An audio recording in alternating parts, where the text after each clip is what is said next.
Nous venons de parcourir l'évangile de Jean au chapitre 6 à partir du verset 41 jusqu'au 59, bien-aimés. Dans ce morceau de passage, bien-aimés, les gens murmurent contre Jésus. Ils murmurent contre Jésus parce qu'il dit « Je suis le pain descendu du ciel ». Ils connaissent sa famille, son origine. Ils se demandent si ce n'est pas le fils de Joseph. Ils se demandent si ce n'est pas le jeune homme dont on connaît les parents, bien-aimés. Et c'est précisément pour cela, parce qu'ils connaissent son origine, qu'il leur est difficile de croire que Dieu se donne à travers cet homme. De croire que Dieu est descendu du ciel à travers Jésus-Christ.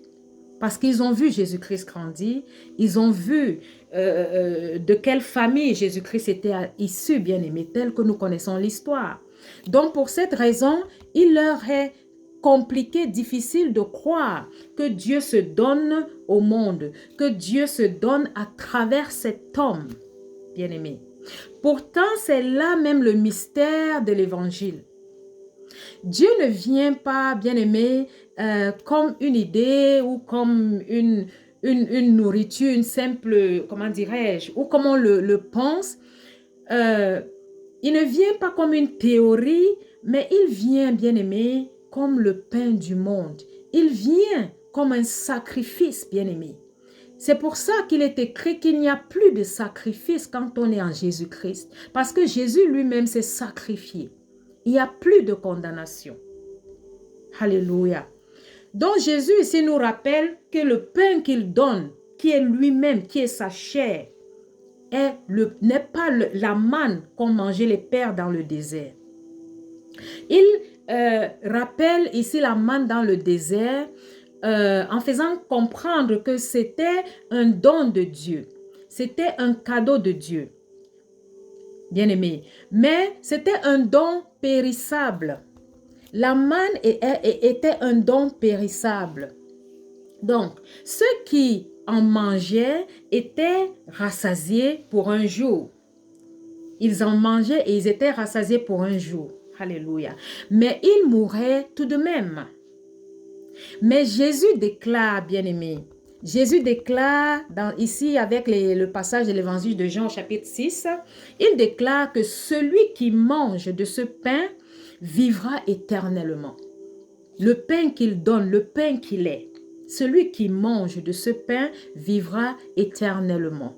Alléluia. Ici, nous voyons ici, avec cette déclaration, le commencement ou alors le lien avec la Sainte Sainte. Le lien avec la Sainte Sainte. Alors, Jésus ici ne parle pas seulement d'une nourriture spirituelle, mais de son corps, de sa vie, de lui tout entièrement, de lui, bien-aimé.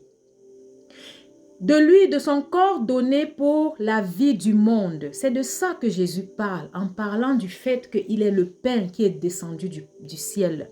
Qu'il est le pain qui ne périt pas. Il est le vrai pain. Il est le pain qui conduit à la vie éternelle. Il est le pain dont quand on mange, on a la vie éternelle.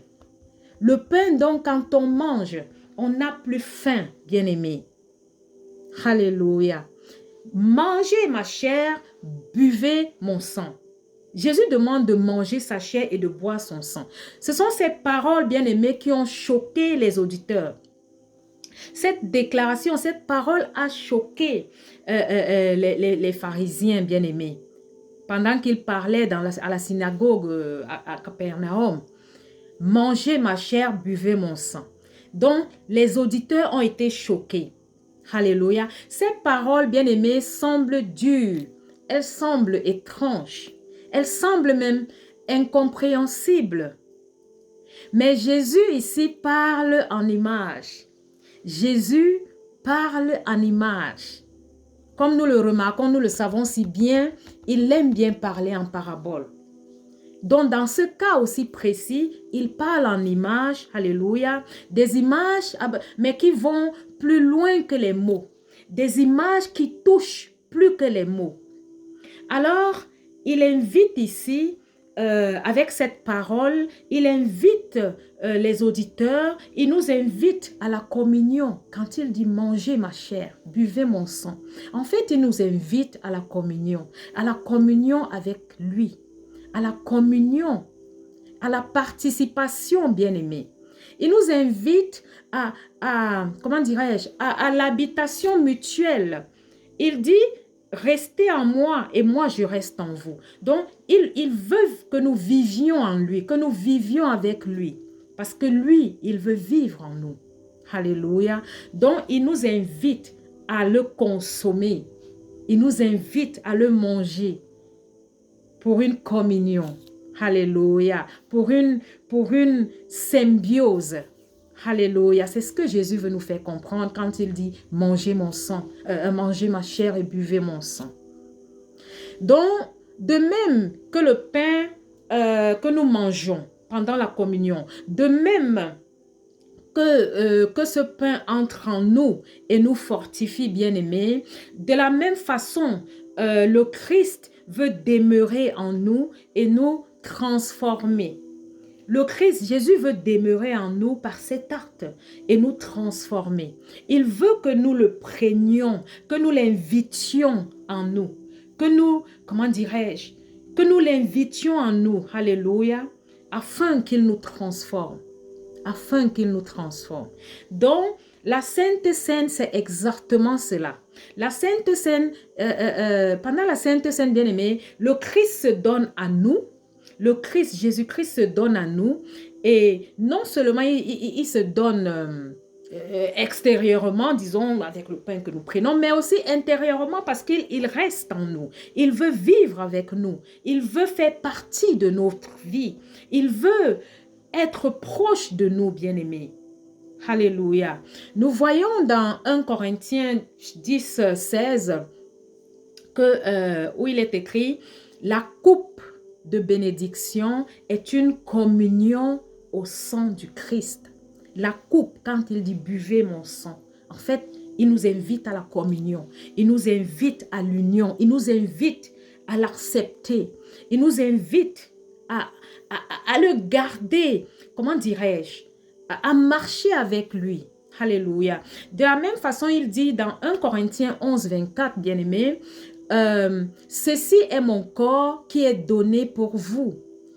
Faites ceci en mémoire de moi. Donc, à chaque fois que nous nous rassemblons pour la Sainte Seine, à chaque fois que nous nous unissons, oh, la Bible dit qu'en Christ, nous sommes un. Galates 28, Galates 3 au chapitre 28 dit qu'en Christ, il n'y a plus d'hommes, il n'y a plus de femmes, il n'y a plus de juifs, il n'y a plus de noirs, de blancs, j'ajoute un peu pour un peu mieux expliquer. Il n'y a plus de petits, il n'y a plus de grands. Nous sommes un en Christ. Nous sommes pareils en Christ. Et il le dit aussi, tel qu'il est, nous sommes. Il veut nous appeler, il nous appelle à la sanctification, bien-aimés. Il nous invite à la communion avec lui. Il est saint et tel qu'il est, nous sommes bien-aimés. C'est ça la Sainte Seine. La Sainte Seine est comme un don de vie, un don, un cadeau de Jésus-Christ. Un cadeau, pas un cadeau comme nous connaissons, mais un cadeau. Lui-même, il s'est donné pour nous. Il s'est donné entièrement. Il s'est... Oh, quel amour! Il s'est sacrifié. Il est mort à la croix pour nous. Un cadeau de vie. Un cadeau de vie. Nous l'avons lu dans Jean 3, 16, où il est écrit... Dieu a tant aimé le monde qu'il a envoyé son Fils unique afin que qui croit en lui soit sauvé et ait la vie éternelle, bien-aimé. Et plus bas dans le même chapitre, nous lisons, bien-aimé, que ceux qui croient en lui sont sauvés.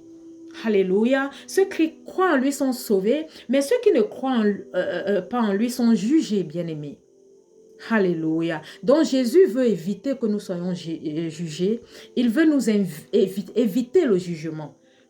Parce que plus tard, dans les chapitres précédents, nous avons lu que le temps viendra où ceux qui sont partis, c'est-à-dire ceux qui ont quitté cette terre déjà, seront ressuscités. Et ceux qui ont fait du bien seront ressuscités pour la vie éternelle. Ceux qui ont fait du mal seront ressuscités pour être jugés.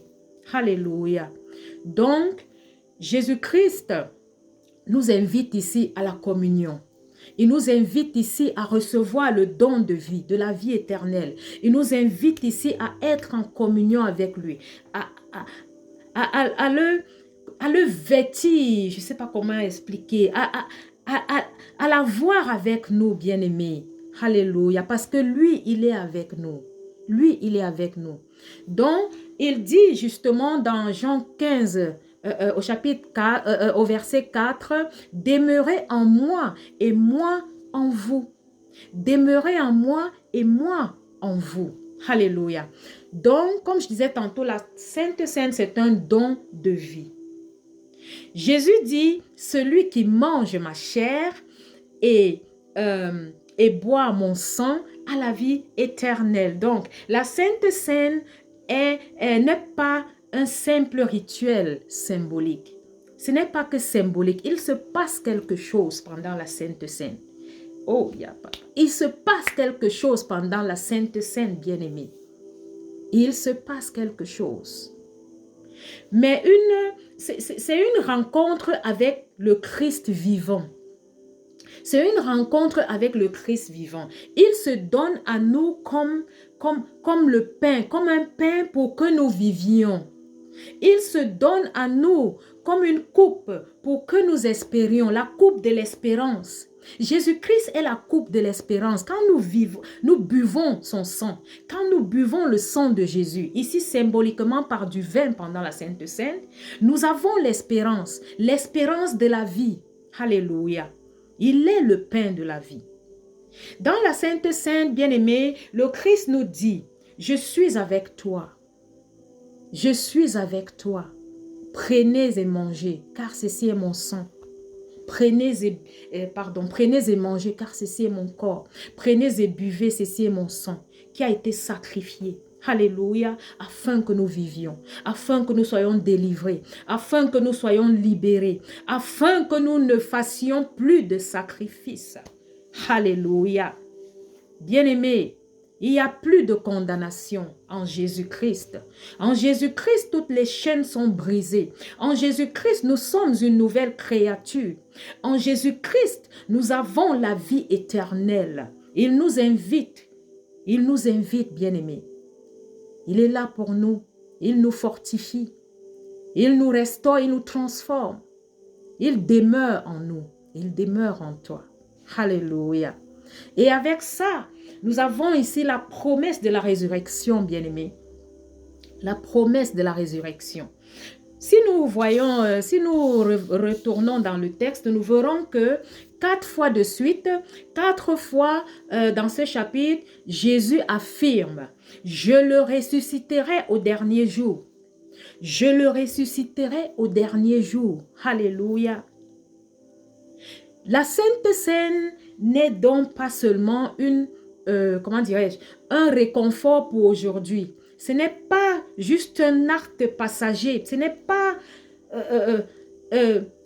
juste un moment de commémoration de la venue de Jésus-Christ dans ce monde comme le pain de vie.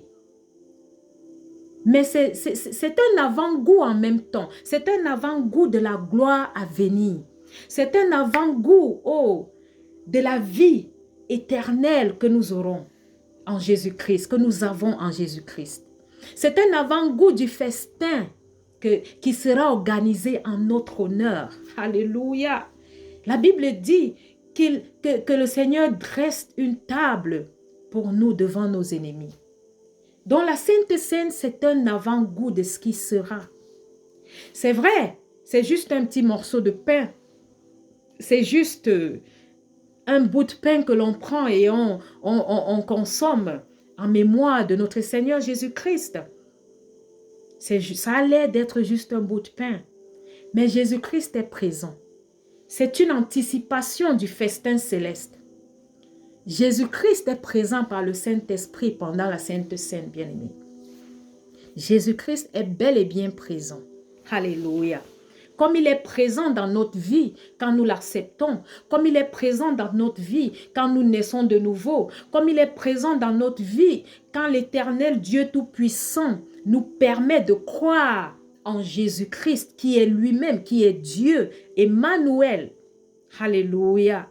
Il est avec nous. Le Saint-Esprit est là. Et je vais revenir au petit passage, à la petite phrase où Jésus dit « Personne ne peut venir à moi si le Père qui m'a envoyé ne l'attire. » Personne ne peut venir à moi si le Père qui m'a envoyé ne l'attire. Qu'est-ce que ça veut dire? Ça veut dire que Jésus-Christ, alléluia, ça veut dire que nous ne pouvons croire en Jésus-Christ. Nous ne pouvons accepter Jésus-Christ dans notre vie que si et seulement si le Dieu Tout-Puissant, Créateur du ciel et de la terre, nous attire vers Jésus. Car c'est lui-même qui a envoyé Jésus-Christ.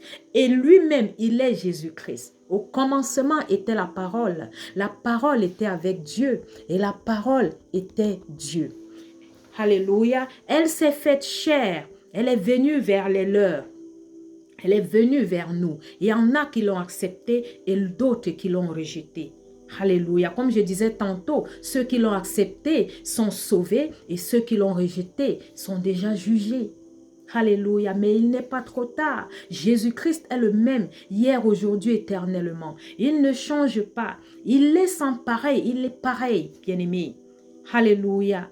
Donc, si Dieu ne nous permet pas de croire en Jésus, il est impossible que nous croyions en Jésus. Donc, qu'est-ce que ça veut dire? Ça veut dire que nous ne pouvons pas décider de nous-mêmes de croire en Jésus. Oui, nous pouvons décider comment dirais-je, de l'accepter. Mais il faut que Dieu donne fasse le laisser passer. Il faut que Dieu donne son accord afin que nous croyions en Jésus-Christ. C'est ce que Jésus dit. Personne ne peut venir à lui si le Père, si Dieu qui l'a envoyé ne l'attire à lui. Alléluia, quel mystère! Quel mystère! Bien-aimé, tout le temps on entend « Donne ta vie à Jésus, viens à Jésus, donne ta vie au Seigneur afin d'être sauvé. » Oui, c'est bien beau, mais Jésus dit que si Dieu ne permet pas, si Dieu n'attire pas quelqu'un vers lui, personne ne peut venir à lui, si ce n'est Dieu qui l'a attiré vers lui. Alléluia! Mais c'est possible que Dieu t'attire vers le Seigneur Jésus. C'est bien possible. Pourquoi? Jésus, le Seigneur Dieu est un Dieu, comment dirais-je, de libéralité, est un Dieu, il n'est pas un dictateur. Il est un Dieu, comment dirais-je, un Dieu d'amour, un Dieu, il ne force personne à quoi que ce soit. Il sait ce qui est bien pour nous et il nous le propose. Il nous le présente et c'est à nous de faire le choix. Alléluia. Rien n'est obligé quand nous sommes en Jésus-Christ. Et alors, quand il nous propose, nous rappelons de Moïse et le peuple d'Israël dans le désert, où Moïse disait, par la voix du Seigneur, « Je vous donne la vie et la mort, choisissez la vie. » Qu'est-ce que ça veut dire? Ça voulait dire, choisissez Jésus-Christ. Jésus-Christ est le même hier, aujourd'hui, éternellement. Il était au commencement. Il était Dieu et il est Dieu. Je vous donne la vie et la mort. Choisissez la vie. Choisissez Jésus-Christ. Il est le chemin, la vérité et la vie. Choisissez la vie. Waouh, quel mystère de la parole. Je me rappelle encore au chapitre précédent où Jésus faisait comprendre à ses auditeurs que ce n'est pas les Écritures qui sauvent. Ce n'est pas les Écritures qui sauvent. On peut étudier les Écritures matin et soir. On peut étudier les Écritures tant qu'on veut. L'Écriture ne sauve pas. L'Écriture, Jésus-Christ l'a dit, nous mène au Sauveur. Les Écritures nous conduisent au Sauveur, au Seigneur Jésus-Christ. Alléluia. Donc, la Bible tout entière, comment dirais-je, parle de Jésus, du commencement jusqu'à la fin, du début jusqu'à la fin. Il s'agit de Jésus-Christ. Et l'Ancien Testament ne veut pas dire qu'il est passé. Jésus, Dieu est le même hier, aujourd'hui, éternellement. On aurait pu dire, comme je l'ai appris pendant mes cours bibliques, on aurait pu mieux dire Premier Testament et Deuxième Testament. Ça aurait peut-être pas frustré certaines personnes qui excluent carrément l'Ancien Testament, qui essayent juste de se rabattre au Deuxième ou au Nouveau Testament, bien-aimé. C'est la même parole. C'est la même parole hier, aujourd'hui, éternellement. Alléluia. Donc, pour revenir à la Sainte Seine, ou alors, pour une petite conclusion, l'évangile de Jean, à son chapitre 6, dans cet évangile, Jésus ici nous dit, viens et mange.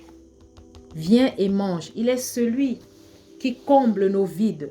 Il est celui qui calme notre faim. Il est celui qui nous restaure, qui nous transforme par son corps, par sa chair qui a été crucifiée à la croix.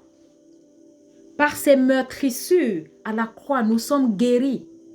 Alléluia. Par sa mort à la croix, nous sommes sauvés. Nous sommes délivrés de toute chaîne, délivrés de toute malédiction, délivrés de tout autel. Tout autel, il n'y a plus de sacrifice à faire, il n'y a plus de condamnation. Bien-aimé, fais l'expérience avec Jésus-Christ et tu verras à quel point tu es libre. Tu verras à quel point il t'invite à être une personne libre, libre dans tes décisions, libre dans tes actes, libre. Alléluia. Il nous donne la vie et la mort. Il nous dit de choisir la vie. C'est comme le bien et le mal. Choisissons le bien. Alléluia. Donc, ce n'est pas ici, la Sainte Seine ici n'est pas un débat théologique ou alors une discussion sur est-ce que c'est la chair, pourquoi est-ce qu'on doit manger la chair de Jésus, est-ce que nous sommes cannibales, est-ce que pourquoi machin. Non, Jésus parle en image. Jésus a toujours parlé en parabole, bien-aimé. Il parle avec des images. Et seulement s'il nous permet de comprendre, nous comprenons. Il est la révélation. Il est celui qui nous révèle les choses cachées. Donc, pendant que nous lisons les Écritures, on ne le lit pas comme un simple livre. On invite le Saint-Esprit à nous éclairer. On invite Dieu lui-même à nous parler à travers ses Écritures. Alléluia. Donc, quand il dit « mangez mon corps, mangez ma chair et buvez mon sang », il veut nous inviter à comment dirais-je, à le vêtir, à l'accepter, à l'inviter, afin qu'il fasse partie de notre vie, tous les jours, pas seulement une fois, mais toujours. Alléluia, il est la vie. Et de cette façon, nous avons automatiquement la vie éternelle. De cette façon, nous serons relevés au dernier jour, comme il a bien dit. Alléluia, nous serons relevés pour la vie éternelle. De cette façon, nous serons avec lui pour le festin. Il a dit aussi dans Jean 14, qu'il y a plusieurs demeures dans la maison de son Père. Il y a plusieurs demeures dans la maison de son Père, qu'il viendra lui-même nous chercher afin que nous soyons avec lui.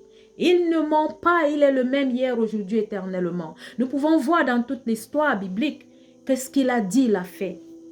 Il a dit, il a fait. Alléluia. Et heureux sont ceux qui sont avec lui. Heureux sont ceux qui, comment dirais-je, s'abandonnent à lui.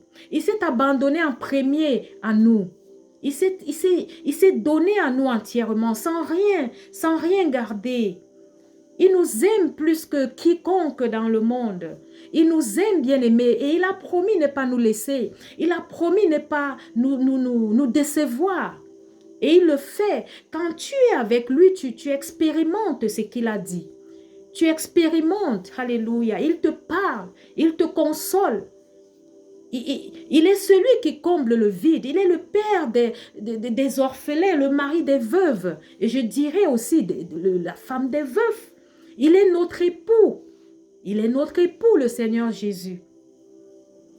Alléluia, bien-aimé. Donc, il est bien d'être dans le Seigneur. Il est bien de s'accrocher, quel que soit ce qu'on vit.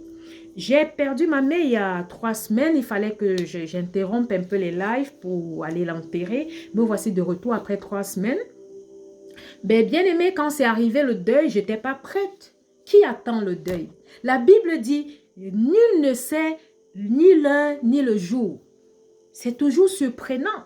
Même quand il annonce, alléluia, et que ça arrive, c'est toujours surprenant, c'est toujours douloureux, parce qu'il y a quelqu'un qui n'est plus. Oh, mais la bonne nouvelle, c'est que quand nous ne sommes plus, il nous relève au dernier jour. Quand nous ne sommes plus et que nous avons mangé sa chair et bu de son sang, alléluia, c'est-à-dire l'accepter, communier avec lui, il nous relève au dernier jour. Il nous relève pour la vie éternelle. Bien-aimé, il comble les vides. Même si quelqu'un t'a abandonné, même si quelqu'un t'a laissé, il y en a qui ont vécu des expériences pas vertes du tout. Je veux dire pas mûres du tout. Des expériences douloureuses, des divisions, des séparations, des abandons, des insultes. Oh, mais Jésus-Christ est celui qui vient pour te relever. Il est celui qui vient pour te consoler. Et sa consolation est sans pareil. Sa consolation, la joie qu'il te donne est incomparable. Tu la ressens toi seul et toi seul. Tu ne peux même pas expliquer. Mais ça se ressent sur toi. On te voit et on dira, mais c'est pas celle du coin. C'est pas la prostituée d'il y a, je ne sais pas, quelques années. C'est pas le sans-abri. C'est pas tel ou tel. Comme à la synagogue, pendant qu'il disait qu'il est le pain du ciel qui est venu pour le monde. Les auditeurs ne l'ont pas cru. Ils ont dit, mais attends, ça c'est Jésus, le fils de Joseph. C'est le jeune homme dont on connaît les parents. Comment est-ce qu'il peut nous dire qu'il est le pain venu du ciel et que quiconque ne mange pas de sa chair et ne boit de son sang n'aura la vie éternelle? C'est clair que c'est choquant, c'est bouleversant. Oh, mais heureux celui qui croit sans avoir vu, bien-aimé. Heureux celui qui croit sans avoir vu. Donc, l'évangile de Jean au chapitre 6 nous invite à venir et à manger, à venir et à communier avec Jésus-Christ, à venir et recevoir le Seigneur Jésus. Alléluia, venir et recevoir Jésus dans nos vies. Dans la Sainte Seine, Jésus se donne entièrement, il devient un pain pour les affamés, il devient un pain pour ceux qui ont faim. Il a dit, je crois dans Luc, qu'il n'est pas venu, qu'il est venu pour les malades. Il n'est pas venu pour ceux qui sont en santé. Si tu es en santé, tu n'as plus besoin de guérison. Si tu es en santé, si tu as la vie, tu n'as plus besoin de la vie. Donc, si tu as reçu Jésus, tu n'as plus besoin de la vie. Tu as la vie éternelle. Mais tu dois t'accrocher de peur de rétrograder. Tu dois t'accrocher de peur de resubir les mêmes, de retourner dans les ténèbres d'où tu es sorti. Alléluia. Jésus est venu pour les malades. Il est venu pour ceux qui sont abandonnés, pour ceux qui sont marginalisés, pour ceux qui souffrent, pour ceux qui ont besoin de réconfort. Oui, nous avons tous besoin de réconfort, riches comme pauvres, grands comme petits. C'est pourquoi Galates, comme je le disais tout à l'heure, Galates au chapitre 3, verset 28 dit qu'en Jésus-Christ, il n'y a plus ni grand, ni petit, ni femme, ni homme, ni juif, ni ci, ni ça. Nous sommes tous un. Il nous relève. Il relève les malades afin qu'ils soient guéris. Il nourrit les affamés afin qu'ils n'aient plus faim. Oh, bien-aimés, donc Jésus-Christ est celui qu'il nous faut. Il vient pour les assoiffés, il vient pour les mortels, pour ceux qui vivent, mais en fait, ils sont morts. C'est pour lui que Jésus-Christ vient. Pour ceux qui ont besoin de délivrance, pour ceux qui ont besoin de guérison, pour ceux qui ont besoin d'être comblés selon les plans parfaits de Dieu pour nous, comme il est écrit dans Jérémie au chapitre 29, du verset 11 à 13. Il dit que ces plans pour nous sont les plans les meilleurs, les plans de prospérité bien-aimés. Et il dit en même temps que, ensuite, que quiconque le cherche de tout son cœur le trouvera. Et quiconque l'appellera le trouvera, il répondra. Il ne ment pas, il ne change pas. Donc celui qui vient à la table, à cette table de Sainte-Sainte, celui qui mange la chair de Jésus et boit de son sang, symboliquement à la Sainte-Sainte, alléluia, et manger même son corps et boire son sang, c'est quoi? C'est le fait que comme il est mort à la croix pour nous sauver, il s'est sacrifié, il nous s'est donné, il s'est abandonné à nous totalement. Donc nous, en l'acceptant dans nos vies, en fait, nous le mangeons, nous le consommons. Vous vous rappelez, je crois dans Ézéchiel, où Dieu a demandé à Ézéchiel de manger la parole, de manger la Bible, de manger la parole. Alléluia. Donc, avec cette même image, je reviens à la Sainte Seine, quand Jésus dit qu'il faut qu'on mange de sa chair et boive de son sang, afin d'avoir la vie éternelle, afin de vivre éternellement, afin d'être sauvé. Donc c'est un peu ça, Jésus utilise des images, Dieu utilise des images fortes, des images incroyables, des images qui poussent à réfléchir. Comment est-ce que quelqu'un peut manger la parole? Comment est-ce que quelqu'un peut manger la parole? Et comment est-ce que quelqu'un peut manger la chair de Jésus? C'est symboliquement bien-aimé. C'est un acte d'union, de communion. Alléluia. Et c'est ce que nous voyons dans la Sainte Seine. Donc, celui qui vient à cette table ne reçoit pas quelque chose, mais reçoit quelqu'un. Reçoit quelqu'un, mais pas un quelqu'un quelconque. Il reçoit le Christ lui-même. Il reçoit Jésus-Christ de Nazareth, le sauveur du monde entier. Et comme il est écrit, nous venons de le lire, nul ne peut venir à Jésus si le Père ne l'attire à Jésus. Donc, venir à Jésus n'est pas aussi simple que nous le croyons. Nous le savons tous. C'est pas facile de se donner à Jésus, s'abandonner à Jésus comme il a fait pour nous. Alléluia. Mais c'est possible. C'est possible parce que le Père peut t'attirer à Jésus. Dieu lui-même peut t'attirer à Jésus. Et si lui-même il ne t'attire pas à Jésus, tu ne peux pas venir à Jésus. C'est Jésus qui le dit dans ce passage, ce verset de l'évangile de Jean chapitre 6. Alléluia. Mais c'est possible comme je le dis, mais tu dois le vouloir. Est-ce que tu veux être attiré à Jésus? Est-ce que tu veux donner ta vie à Jésus? Est-ce que tu veux t'abandonner à Jésus-Christ comme Jésus-Christ s'est abandonné pour toi? Il s'est donné à toi en fait. Mais est-ce que tu le reçois? Est-ce que tu le reçois? Imagine, bien-aimé, imagine une scène où on te donne un cadeau. On te donne un cadeau aussi précieux qu'il est.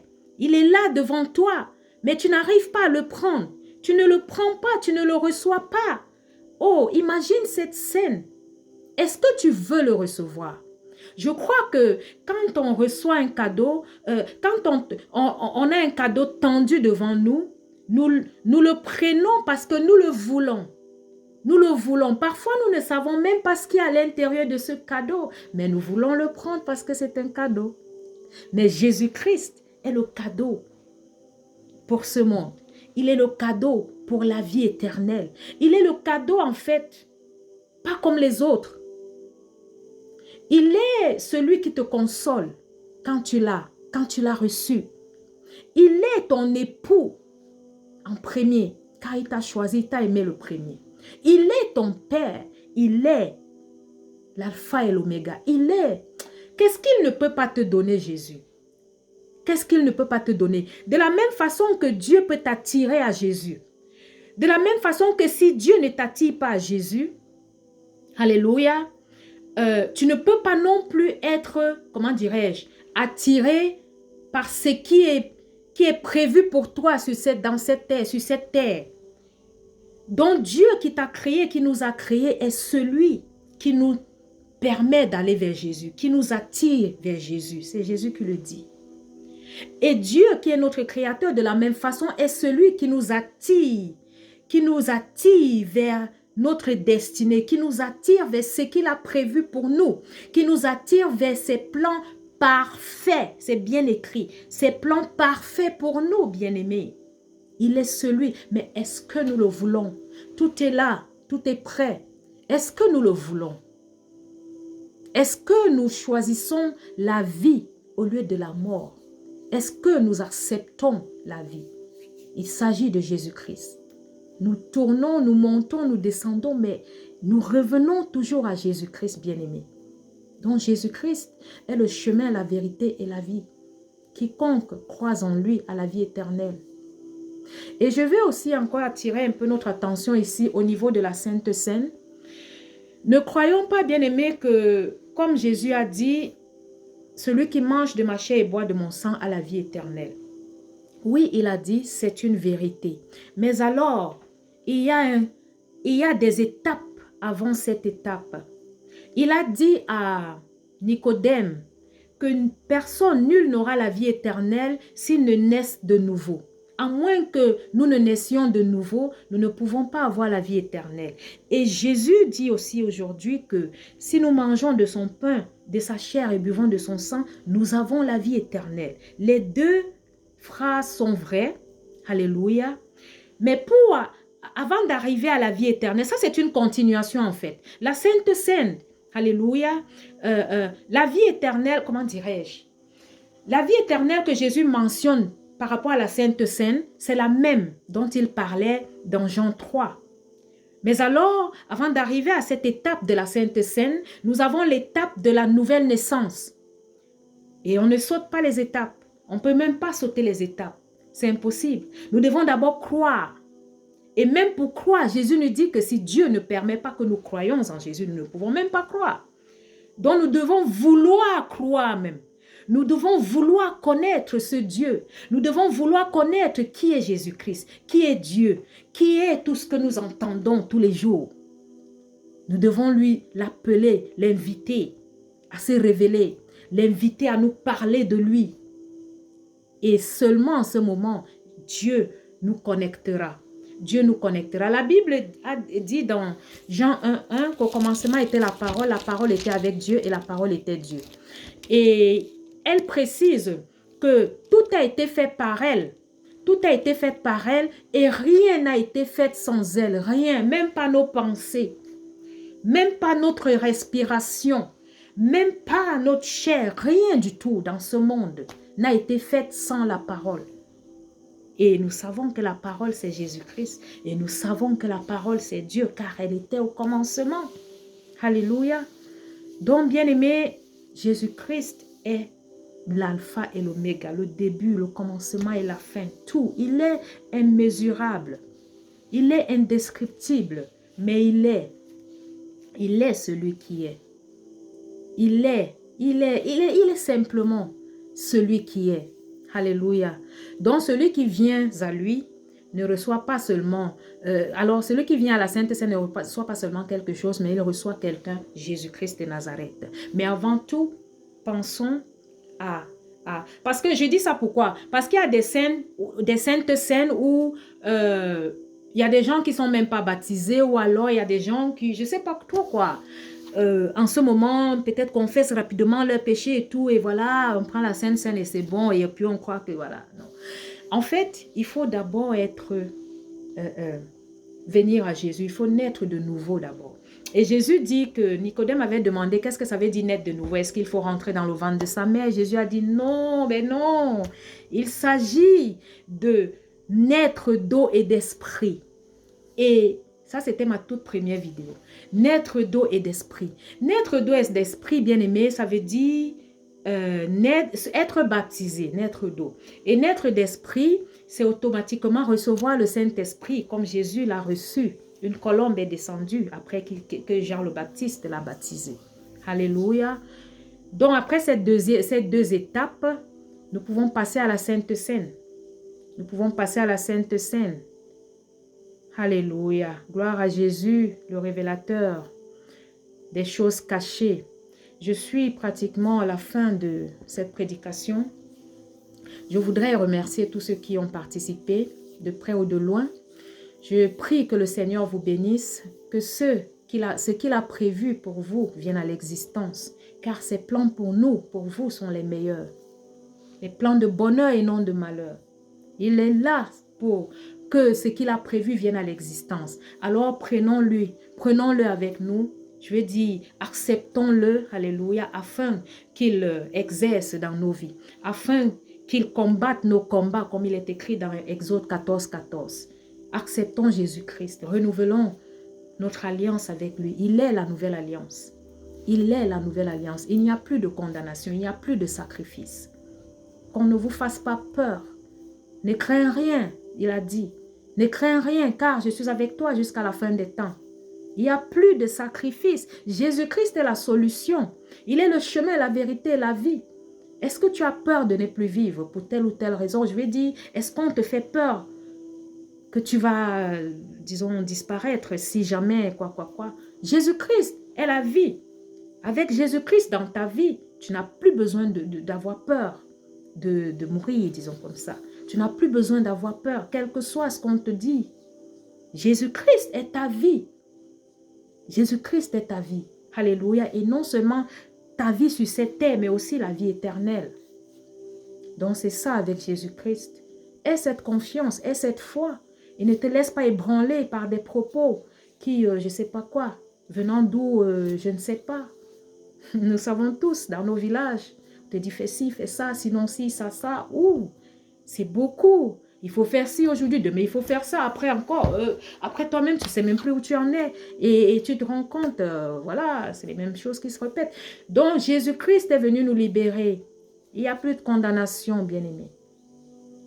Donc je vais m'arrêter là. J'ai été un peu longue, je m'excuse. Que Dieu vous bénisse.